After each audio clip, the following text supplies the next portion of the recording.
Guys, David Jokes here again, and wow, it's hard to believe these days are kind of flying by here, and so much work to be done. Of course, heading into fall, this is an incredibly busy time of year for me and for everybody, I'm sure. But I'm just so overwhelmed by the response to to my talk in Las Vegas, and just the conversations I've been having with people through Facebook and through other social media sites. And one of the reasons, again, as I said before, one of the reasons for doing the talk and for running this program was that within my personal training business for the past 21 years, I mean, I've worked with every variety of human being, from the Olympic athlete to the NHL athlete to the stay-at-home mom to the high school kid, you name it. I've worked with them. And part of the inherent challenge is that it's when we come into fitness, when we're looking to become, in better shape, it's a feeling we're looking for. It's just people say, I want to feel better. So I run on the treadmill because I feel better. I weight train because it feels better. I love doing Pilates because it feels good. So, we're very kinesthetically motivated machines. And so people like that feeling.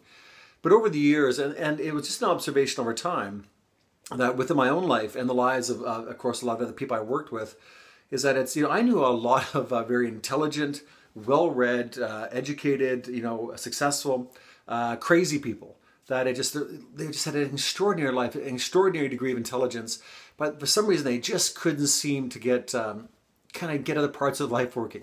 So they excelled greatly in their career. They were a wonderful endocrinologist. They're a great eye surgeon, an orthopedic surgeon. They're an incredible teacher. They're a wonderful mother, an incredible father. But people always seem to lean heavily in certain parts of their life, and there was this inherent incongruency in their life where we just rock in one part of life. We're so good over here. We're so wonderful and well validated in that part of our life, but the other parts of our life just don't seem to work. So what happens when one part of your life is working really well and one isn't? Well, you invest heavily into the part of your life that's working, and you ignore the one that isn't. And it's an unfortunate, but it's just a part of human nature, because we like to step in areas where we feel some degree of significance, and emotionally it feels good to stay in areas where I have some degree of intellectual competency, emotional competency. If I'm good at what I do over here, it feels good, so I'm going to stay here. So again, the challenge of that, it really creates this lack of harmony within our life. So when I started putting the IM project together, what I was looking at was various aspects of our life. So my clients, we do lifestyle management. So what makes up our life? Well, there's a wellness, a physical part of our life. So our physical health, physical and mental health. There's the spiritual part of our life. So it's just a sense of meaning and purpose, whether it's be Christianity or philosophy, whatever it is that you subscribe to, the deeper meaning for you, that's a part of our life. There's a family aspect to our life and our family dynamics, whether it's our blood family or our children, it's whether it's extended family, and of course those dynamics also play a role into our life. We have our finances, right? So where we are financially in the world, what our aspirations are, what our struggles are. So again, a really big driver for a lot of people's lives. We have a career. So career money not necessarily always attached. I may have a great career that I love, but it doesn't pay the bills. But also we looked at career, and career was also another aspect we had to think about, and we separated career and finances. And then we looked at the aspect of contribution and charity, because it's inherent. I think it's inherent in most of us to want to contribute back to the world. We want to make a meaningful contribution, so we feel like our lives meant something, right? And we see it on all levels of volunteerism and altruism. So we had to look at contribution because I think it's an innate part of who we are. And the last part we looked at was romance. Now, I use the word romance as opposed to relationships, because relationships, well, it's kind of a linear and a very flat statement. And romance to me, and it's funny when I have this conversation with people, especially with women. And I remember one lady I was working with, and she had been divorced for quite some time, and she just felt frumpy. Didn't feel like, the word romance, you kind of recoiled at it, going, well, now I'm too old and I'm too fat and this is not going to work. I said, but romance isn't about necessarily a relationship, with another person. It's not about sexuality. Romance is actually, it's a way of looking at the world. If I'm in a restaurant and I see an older couple in their late 70s, and they're sitting there holding hands and they're having a really deep, intimate conversation, to me that's beautiful, and that's and I can see that as a very romantic thing, and I get it. I could feel that inside of me when I'm looking at in complete adoration of this couple. or when I step out on my deck at the end of the day, there's a beautiful sunset and there's a wonderful kaleidoscope of colors coming through the clouds. To me, that's, I find, you know, when I can appreciate that and feel that and really take it in, to me, that's romantic. So it's a way of actually experiencing the world as a romantic soul. So we had these 7 categories, and we broke our lives and the grand scope of our lives into those 7 frameworks. Now there could be many subcategories, but that's what we worked with, these 7 primary categories. And so the challenge is that when we're trying to build our life, when we're trying to move forward toward any goal, the tendency is, especially I find in North American culture, is that when we're moving towards something, let's say I'm moving toward a financial goal within, you know, over the next, let's say the next 90 days, right? There's a lot of us out there on this big 90-day push. So the challenge with moving forward towards a goal, are you moving away from something else that's very meaningful? So if I'm putting more work into, more time and effort into my career and my finances, I really need to get that going, because the end benefit, the financial end benefit, of course, is let's say for my family. And I want to offer my children more, and I want to provide more security. But what often happens, and can happen, is that as we move towards our financial goals, as we move towards that component, what ends up happening is that we end up moving away from something else, right? So that's a little bit of that challenge. So my screen's popping up here. All right. So as I move towards a goal, I don't want to move away from something that's more meaningful. All right. So, and quite often that happens. I know in the beginning of my career, you know, I started a business. I worked hard, put a lot of time and effort into it. And because I wanted, my wife and I at that time, we wanted our children to have a parent at home.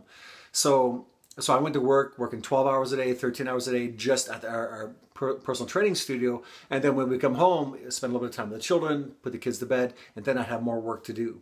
So as I moved towards that career and fulfilling that part of the financial obligation and the goal of providing security for my family, I was moving away from the relationship with my children. I was moving away from the relationship with my wife. And that wasn't the goal, but because I was very singular in how I thought about it, moving towards that one, because it made sense. Well, why wouldn't I provide security? We can't live on the street. Why wouldn't I work harder? We have to eat. Why wouldn't I work harder? My kids need braces. But if I had known then what I know now, and if I had taken everything into context, I would have had my family and what was really important to me about my family relationship and those dynamics, that would have been in me already as I thought about the career move. And the likelihood is that if I thought about not moving away from my family and still objectively look towards developing greater finances, I would have found another way around it. So again, the crux of the I Am project was actually looking at all these things that we were doing to ourselves, again, moving away from something in the pursuit of something else and creating all this chaos inside of our life. And we can never figure out why we couldn't make it work. There's one word that I want to remove from my vocabulary and perhaps from yours, and the word is balance. And the whole idea of balance, if I think about balance and I run the idea of balance in my mind, what comes to mind? Equal amount of effort here, equal amount of effort here, or equal amount of weight, right? So when I look at scales, look at the balance of scales. Is it possible, do you think, is it possible to spend the same amount of time in your career as it is with your family? If I'm going to spend 8 to 10 hours a day at work, and a lot of us have to, I mean, that's just the reality of this day and age we live in. If I'm working 8 to 10 hours with my career, do I have 8 to 10 hours in that same day to be with my family? Well, probably not, right? If I'm looking at wellness, do I have enough time to balance wellness with career and the demands of career and finances? Well, probably not. So the word balance, I eradicated from my vocabulary, and what I used instead was the word harmony. So meaning that the idea of harmony is that it's just no matter where I go, I'm in the same place. So I have the same essence. So when I look at my career, I'm coming at my career from a very particular vantage point. In fact, the whole idea of the I Am project is centering ourselves so that when I start to explore movement forwards in my career, I start exploring the romantic part of my life. I start exploring my family dynamics. I start exploring all these other facets of my life before I make any decision.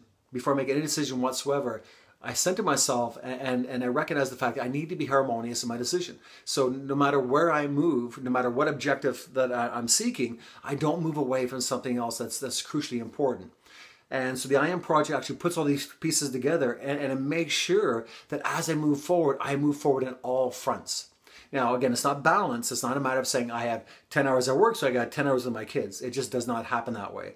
However, if the intention is, when I'm going into my career, the intention is to build is to build some security for my family and you know, of course, for my children and for our future, that when I'm with my children, I can be there 100% because I'm in complete harmony with my objective. Does that make sense? So with my career, I love my career. I love what I do. I'm passionate by it, but also love my children. And when I'm with them, I'm also I'm passionate by them, and I'm there 100%. If I have my head partially in my career, and a head partially with my children, and a head partially worrying about finances, and a head partially worrying about that I didn't get to the gym, and a head partially worrying about that, then that's kind of incongruency because I'm trying to balance all these ideas and it doesn't work. So my lifestyle now is actually in complete harmony, right? Which means that it just everywhere I move, I try to think of all these things simultaneously. Now, it's not a perfect equation, mind you, because we're human and we're fallible. But it reduces the stress load so much more that no matter where I look in my life, no matter where you find me, you're going to find the same human being, because my character, my values are consistent no matter where I go. Again, not a perfect equation. I'm fallible, like the rest of us, but I really make a concerted effort that, and I'm always holding myself to a higher standard when it comes to all aspects of my life. But it's always by that same standard. And I came upon this idea when I really started reflecting more on where I would find these kind of behaviors and this kind of lifestyle, this kind of idea, is when I lived in the south of Portugal. So I spent 4 years in a place called Praia da Luz in the south of Portugal. It was a beautiful spot. And the first 6 months I was there actually was very challenging because, well, it's a slower community. I'd spent 5 years in a ski resort in Banff, Alberta, and going from Banff, Alberta to a sleepy fishing village, I tell you, is a massive difference. But what I discovered 6 months into it, once I learned to settle down, that there's this beautiful flow through life. And what I loved about the Portuguese community, and of course I'm sure all old communities and all old cultures are like this, was I found this beautiful sense of flow. In fact, no matter where I went in that country, I found Portuguese people doing Portuguese things, eating Portuguese food, right? Listening to Portuguese music. There was a beautiful undercurrent, a beautiful flow to the life, and a wonderful harmonious way of being. You know, so if it was Catholicism was of course a very popular religion in Portugal. So all Catholic Portuguese, they didn't eat meat. They didn't eat meat on Fridays. They all dressed up in the Sunday best, going out on church. Going into church on Sunday, and he saw these beautiful, wonderful these rituals that they had for their life, and they were Portuguese first, and they were everything else second. In North America, we don't have that. We don't have old politics. We don't have old religion. We don't have old deep family groups. We don't have those old deep cultures anymore. We're really brand new, and we're really floating on the surface. And I find that it's what we've adopted significance as far as finances. We've adopted, like the pursuit of money, the pursuit of education, the pursuit of stardom, personal branding, and we kind of missed the plot, because what we really want is what a lot of these older cultures already have. This beautiful sense of calm, this predictability to our life, and really that's what we're trying to return back to. And I think a lot of us, that's kind of our focus. So again, when we look at the I Am Project, it was based on some of these principles, looking at these beautiful older cultures, looking at the wonderful undercurrent, the beautiful harmonious flow of their lives. And no matter where I looked in Portugal, guess what I found? I found a Portuguese person doing a Portuguese thing. And I think for all of us, it's the same goal, is that no matter where I find you, how will I find you? If you go to church on Sunday, do the values show up on Thursday? If you go to the gym on Monday, are you eating garbage on Tuesday? If you believe something and state something profoundly on Wednesday, excuse me, is it still there on Friday? So it just, in this world, this very fast-paced world, some of the challenges we're getting into is that we're jumping at things, and we're hanging on to things that sound wonderful and beautiful, but we're not grounded. So the I Am Project, and then that's the process, and that's what we've developed, was a beautiful, harmonious grounding point. So over the course of the 8 weeks, the 8 weeks of our video sessions, is that we're going to go through and actually establish that baseline. So on all the 7 points of our life, from our career to our finances, to our romance, to our wellness, right, to our career, to our family dynamics, right, all these parts of our life will create this wonderful foundation. So no matter where you look across the line, you are the same person, the same values, the same belief system, and it really removes incongruency and allows you to move forward in life, having all points moving on the same level. So it's it's a really exciting process. It's been many years of observation in the making, and of course a huge amount of personal growth on my part, trying to move forward, trying to get past my own incongruency, and trying to stabilize my own life. So the Sam I Am is for those of you who have were with me in Vegas or watched the video that I put up. Sam, the whole Sam process of learning how to stabilize my emotions, develop some stable character traits, and from that position I will move forward and activate my goals, move forward into the rest of my life. And the M in Sam, which basically is the movement of life, is going to be natural and graceful anyhow. All we have to do, again, over this 8-week period is learn how to stabilize ourselves, stabilize each of those 7 points. What is the emotional context I want to be in? What is the character strength I need? Define that extremely well, move forward from that, and then the actions. So from that position, what are the action steps I'm going to take? And you know what? They're quite uniquely different when you're very, very stable and you're thinking broad scope, looking at the broad scope of my life, making sure that nothing's left out.